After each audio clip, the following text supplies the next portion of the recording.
This is Red. Red is no ordinary chicken. She is very intelligent. This is Rose, but everybody calls her Rosey. She is also very intelligent. Red's owner is Harper. And Rosie's is Smith. Red, Rosey, Smith, and Harper are all good friends. We didn't mention this yet, but Red and Rosey were born with superpowers. Red can shapeshift, and Rosey has telekinesis. Now that we told you all that, let the story begin.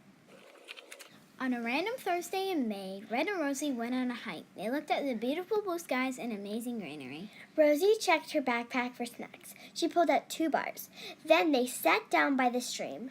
Later, Harper and Smith found them sitting by the stream eating their nutrition bars. Harper said, "There you two are." "We're going to walk down the trail more," Rosey said. She was still eating her bar, so it was hard to understand her. Smith said, "Be back by noon." Red and Rosey did what they told Smith and Harper they were going to do. As they were walking, they saw beautiful birds like cardinals, canaries, blue jays, and chickadees. They never thought the woods would be so beautiful. The leaves are changing colors. It was an awesome sight. They got so caught up in looking at the view, they turned the wrong way. And they realized something. They were lost. Lost in the woods. Red and Rosey headed to the lake in the woods. They found a rabbit. His fur was white as snow. They followed the rabbit down the stone path. The rabbit looked very rushed. "Are you okay?" Rosey said in a confused voice. The rabbit turned around. "The woods are a dangerous place for people to be at night. I will show you where you can sleep for the night. You'll be safe until morning." "Thanks," said Red. They were so tired they fell asleep instantly. It was a beautiful morning. Red and Rosey had just woken up. Rosey walked outside the hole to see if it was daytime. She saw a raccoon that was teasing them. Rosey can overreact when it comes to bullying, so she puffed up to make herself look muscular. Her body is mostly fat. It looked like they were going to have a fight, but only one was going to fight, the raccoon, of course. Rosey overreacted a lot. "Let's settle this like men," she said. Then all of a sudden, she started sissy fighting the raccoon. The raccoon looked puzzled and ran off. On the other hand, Smith and Harper noticed that Red and Rosey weren't home yet. Smith called Harper and said, "Rosey isn't home." Harper replied, "Red isn't either. Where can they be?" Explosion of excitement. When Red and Rosey were walking, already very frightened, they heard a big bam. They jumped. "What could it be?" Rosey said. "I don't know," replied Red. It was a nuclear explosion that spread through the woods that made the woods go weird and crazy. A burst of color came out of the ground. Tea party! A little confused, Red and Rosey kept walking until they saw a small violet door. Bravely, they went in. Inside was a room. The room was very colorful. Pinks, greens, oranges, purples, and lots of colors I'm too lazy to remember right now. In the center of the room was a table with an orange and pink tablecloth that said, "Welcome." All of a sudden, out of nowhere, a rather large buck-toothed chipmunk jumped out of the door on the opposite side of the room. He said, "Hi, I'm the Bad Hatter." Red mumbles to Rosey, "More like the Bad Fatter." Rosey laughed silently.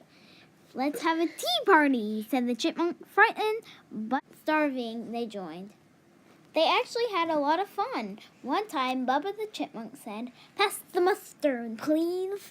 Red and Rosey did as they were told. Remember, the woods went crazy, so Bubba's crazy. And the tea! But I just remembered, they drank the tea! They said their goodbyes and walked till they fell asleep. Oh no! Now back to Smith and Harper. It had already been a whole day. They were more worried than ever now. Smith fell on her knees and said, "They'll never come back now." Smith, said Harper, "I think you're overreacting a little bit. And hey, the worst thing that could happen is they could be eaten by wolves." Smith just lost her after Harper said that little comment. Crazy town. While Smith was being a drama queen and Harper was making her feel better, Red and Rosey were having a blast. They woke up in a fantastically colorful land. They got up and they saw a sign that said, "Welcome to Wackadoodle." Under in small letters it said, "Life is an amusement park." As soon as Red and Rosey saw the sign, they knew they were going to have the time of their life. They rode roller coasters, ate cotton candy, rode roller coasters, swam, rode roller coasters, ate pizza, and rode roller coasters. then they were pooped. So they took a nap.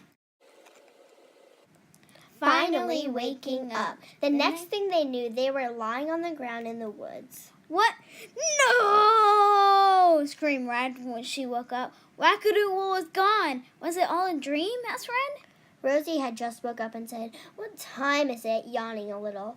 Rosey felt the same way when she looked around. A light bulb went into both of their minds. They looked right at each other and said, The T at the same time. Mr. T?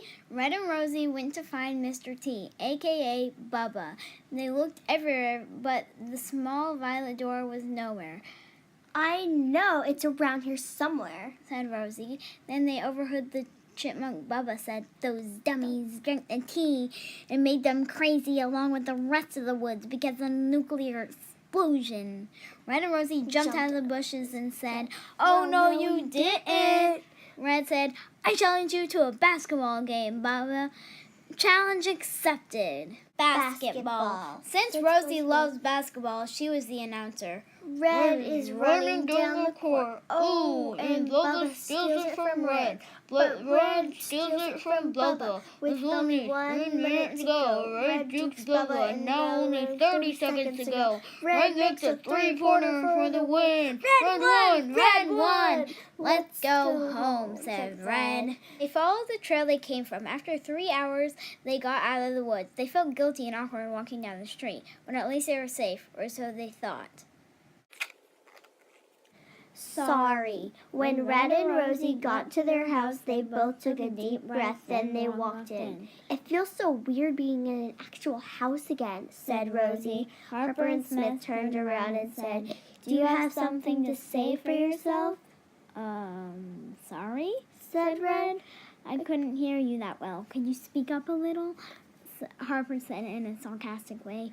Rosey randomly started crying. "I'm so sorry. We didn't mean to. We just didn't know where we were going. And said Rosey. She was on her knees sobbing now. Then Smith said, "We know it was an honest mistake, so we forgive you." "Really?" said Red. "Really," said Harper and Smith together. The end.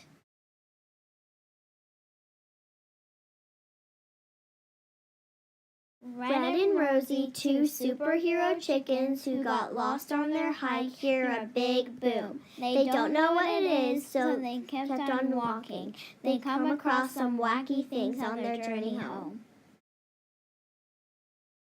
Lost in the woods. Rosey had feet. Lost in the woods. Red and Rosey headed to the lake in the woods. They found a rabbit. His fur was white as snow. Red and Rosey headed to the lake in the woods. They found a rabbit. His fur was white as snow. You're not supposed to sing that. I'm sorry. You're not. Okay, just stop. Okay, stop. Are you okay? Rosey said. In a confused voice, the rabbit turned around and said, "The woods are a dangerous place for people at night. I will show you where you can sleep for the night. See if you'll be..." Why? The last 4 sounds have been bloopers. It's still going. Oh, wait. Let's settle this like men. Let's settle this like men. She said Let's settle this like men. She said, the all of a sudden, she said, that doesn't make sense. Yes, it does. It says the all of a sudden. No, you're reading it wrong. Explosion of excitement. No. Explosion of excitement. When Red and Rosey were chickens. Tea party. Oh. Crazy town. While Smith was being a drama. that was my part. Right. Crazy town. Stop saying everything like, oh my God. It's still going. Oh. Mr. T? Red and Rosey went to find Mr. T, a.k.a. Bubba. They looked everywhere for the Smollett? I said Smollett.